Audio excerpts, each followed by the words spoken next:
Selesai. Gimana kabarnya semua? Alhamdulillah. Ya. Sebelumnya ibu presentasi dulu ya. Yang pertama,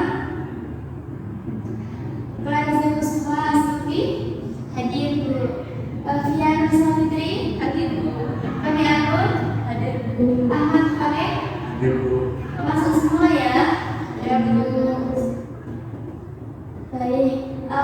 Sekarang ibu tanya, ada yang masih ingat tentang materi kemarin? Bu. Masih Bu. Ya, apa Clarissa? Tentang puisi.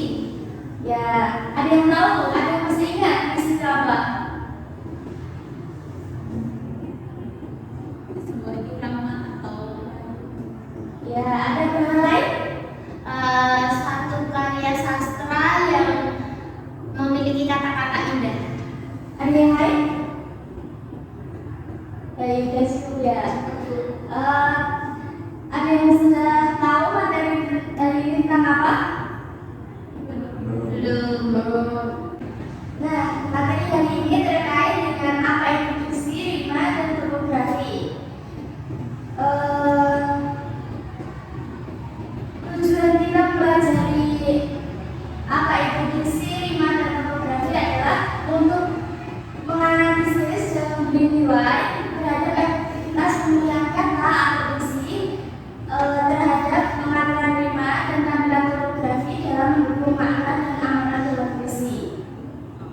Nah, sekarang ada yang sudah tahu belum apa itu diksi? Pilihan kata. Pilihan kata, ada yang lain?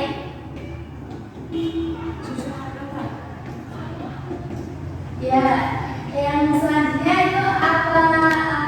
Ada yang sudah tahu apa itu diksi, rima, dan topografi? Apa itu diksi? Kan tadi kan diksi udah susunan kata.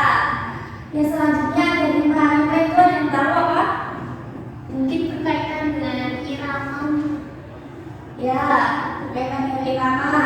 Ada yang lain? Apa namanya? Kurang tahu.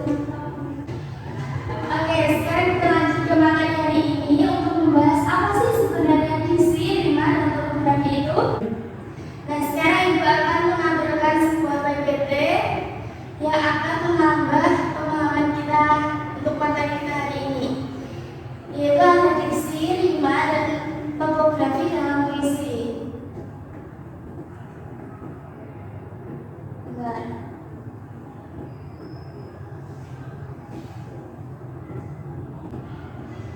Baik, yang pertama ada diksi. Pengertian dari diksi atau pilihan kata merupakan kata-kata tertentu yang sengaja dipilih oleh penulis puisi untuk menimbulkan efek, makna, dan maksud tertentu dalam menulisnya.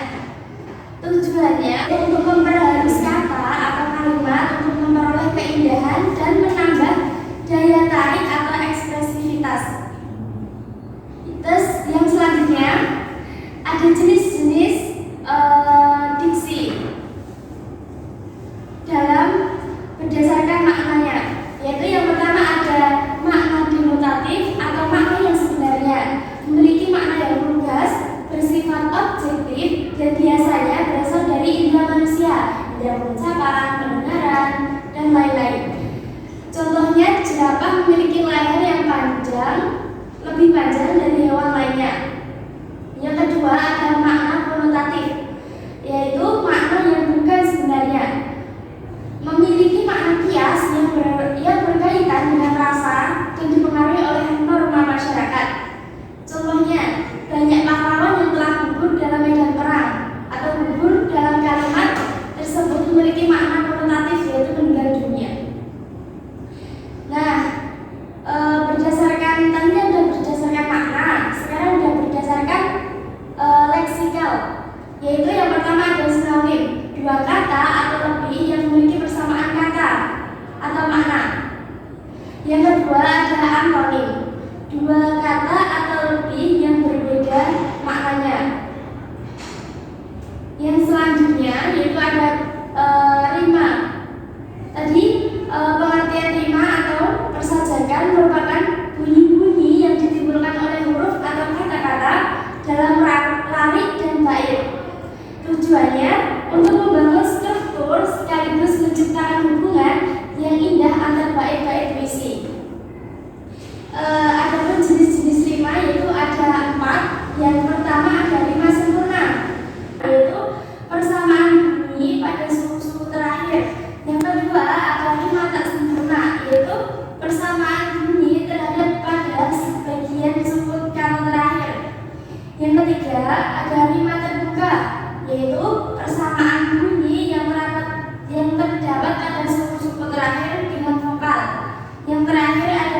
bertujuan untuk menarik perhatian.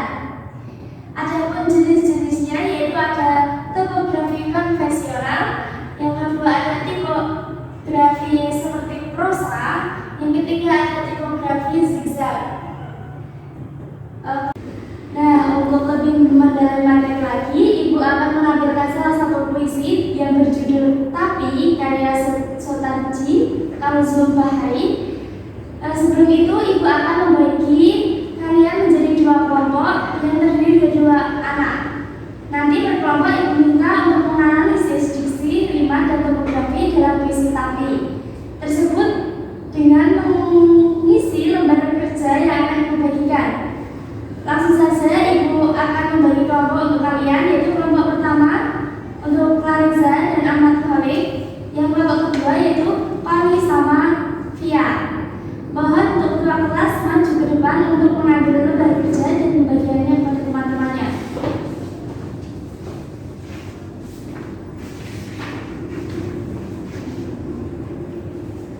Mohon disimak baik-baik ya, karena nanti akan Ibu tunjuk salah satu kelompok untuk mempresentasikan ke depan kelas.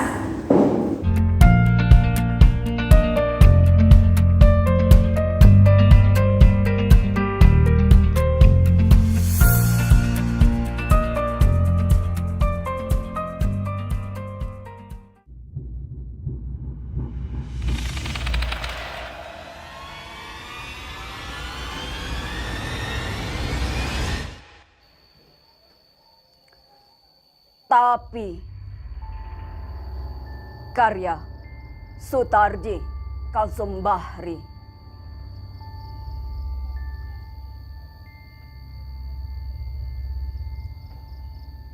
Aku bawakan bunga padamu,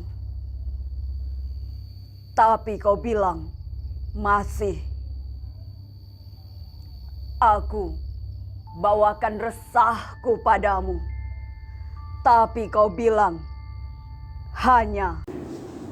Nah, itu tadi video pembacaan puisi yang berjudul Tapi karya Sotarji. Sekarang Ibu beri waktu 15 menit untuk kalian dalam mendiskusikan hasil analisis kalian. Silakan. Baik, Bu.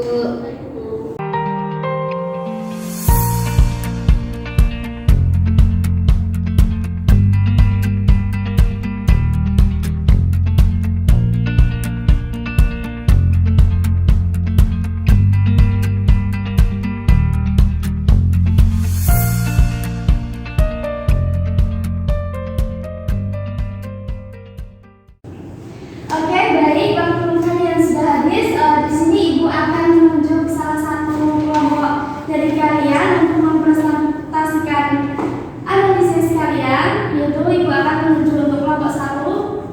Silakan membacakan hasil analisisnya di depan.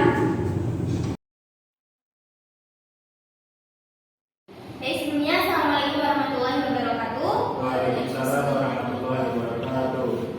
Di sini saya Clarissa Rahmakusuma Astuti selaku perwakilan dari kelompok 1 ingin mempresentasikan hasil analisis kami mengenai diksi, rima, dan juga tipografi dalam puisi Tapi karya Sotarji. Nah, untuk kelompok 1 sendiri terdiri atas yang pertama yaitu saya sendiri Clarissa Rahmakusuma Astuti dan juga rekan saya yaitu Mas Ahmad Khalid. Untuk hasil diskusi kami, yang pertama yaitu mengenai diksi. Menurut kelompok kami, diksi dalam puisi Tapi itu terdapat penggunaan kata ganti aku dan kau. Nah, kata ganti aku ini menggantikan kata ganti tunggal seperti saya. Kemudian yang kata ganti kau ini kata ganti kedua atau orang kedua seperti dia atau kamu, seperti itu. Nah, kata ganti ini menunjukkan bahwasanya isi puisi itu mengungkapkan seseorang yang ditujukan kepada orang lain, karena ada aku dan juga untuk orang lainnya itu adalah kau. Nah, untuk diksi yang selanjutnya yaitu Sotarji juga memilih beberapa kata yang memiliki makna konotasi. Yang pertama yaitu ada kata bunga yang berarti keindahan, ada juga kata resah yang berarti kegelisahan, ada juga kata darah yang berarti duka, dan juga ada juga kata ganti mimpi yang mewakili cita-cita atau keinginan. Nah, yang selanjutnya yaitu terkait dengan rima atau persajaan. Menurut kelompok kami, puisi dari Sutarji ini sangat unik. Karena apa? Dalam puisinya itu pada lari ganjil itu berakhir vokal U, kemudian pada rima sedangkan pada lari yang genap itu berbeda-beda atau hanya sebagian. Jadi dapat kami simpulkan bahwasanya pada lari ganjil itu berakhir vokal U, sehingga ini dapat disimpulkan sebagai rima terbuka karena berakhiran dengan vokal. Nah, kemudian untuk yang lari genap karena berbeda-beda atau hanya sebagian, jadi tidak termasuk ke dalam rima terbuka maupun tertutup. Nah, selanjutnya yaitu mengenai tipografi. Nah, tipografi menurut kami itu puisi dari Sutarji ini berbeda dari puisi pada umumnya. Karena apa? Puisi ini pada lari dan ganjil itu rata kiri, kemudian pada lari dan genap itu rata kanan, sehingga berbeda pada puisi umumnya. Yang seperti dijelaskan oleh Bu Devi tadi juga bahwasanya ada beberapa metode ataupun macam-macam dari tipografi tersebut. Nah, tidak hanya itu, dalam tipografi sendiri dari puisi karya Sutarji ini terdiri dari beberapa bait dan juga atas 5 atau 4 kata, sehingga ini menyempurnakan sebuah tipografi. Karena apa? Ketika kita membaca sebuah puisi yang terdiri atas 4 kata atau 5 kata, itu akan memudahkan kita dalam memahami makna yang terdapat dalam puisi ini. Jadi berdasarkan hasil analisis kami dari diksi, rima maupun tipografi dalam mendukung makna atau amanat di puisi Papi karya Sutarji ini itu sangat mendukung, mulai dari diksinya, pemilihan katanya yang terdapat banyak sekali makna konotasi akan tetapi masih terdengar dalam bahasa kita sehari-hari, kemudian juga rima dan juga tipografinya yang sangat enak untuk kita dengar karena lari di ganjilnya itu berakhiran huruf vokal semua. Kemudian dari tampilannya juga menarik karena ini berbeda dari puisi yang lainnya. Seperti itu. Terima kasih. Silakan yang ingin bertanya. Apa maksud penulis menggunakan tipografi tersebut? Alasan Sutarji memilih tipografi ini ya. Menurut kelompok kami, kenapa kok Sutarji itu memilih bentuk tipografi seperti ini? Karena hal itu berbeda dengan puisi yang lain, dan itu sudah menjadi ciri khas dari Sutarji sendiri. Karena Sutarji itu selalu membuat puisi dalam bentuknya yang berbeda dengan puisi-puisi lainnya. Ada yang bentuknya sisel lah, ada bentuknya dan lain-lain. Pokoknya yang berbeda atau memiliki keunikan tersendiri daripada penulis yang lain. Karena hal ini juga terbukti dapat menarik pembaca dalam puisinya itu. Sudah cukup? Sudah. Baik, terima kasih. Oke. Sekian presentasi dari kelompok 1. Wassalamualaikum warahmatullahi wabarakatuh. Waalaikumsalam warahmatullahi wabarakatuh.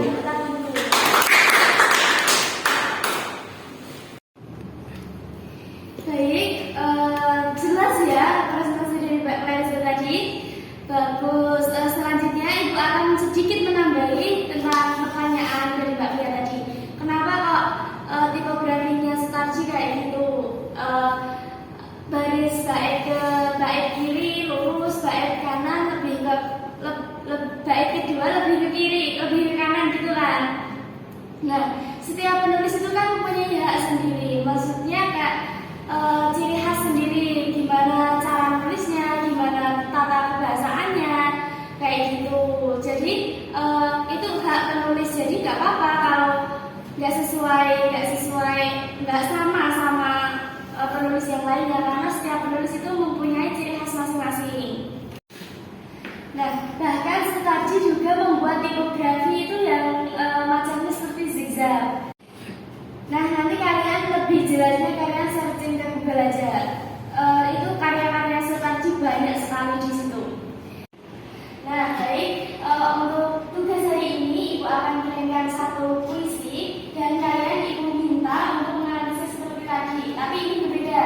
Kalian nanti buat kelompok nanti sendiri ya. Nah, setelah itu bisa dikirimkan lewat Google Classroom. Jadi, Untuk deadline-nya kapan, Bu?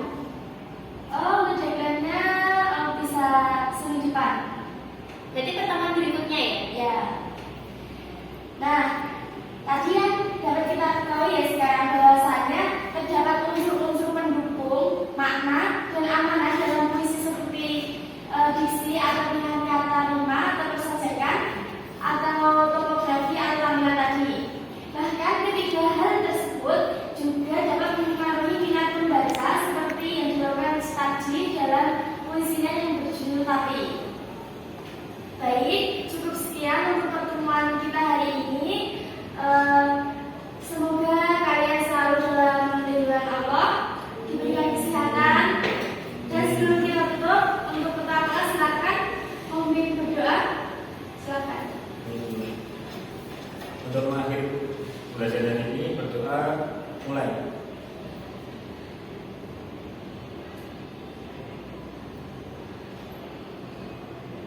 Berdoa selesai.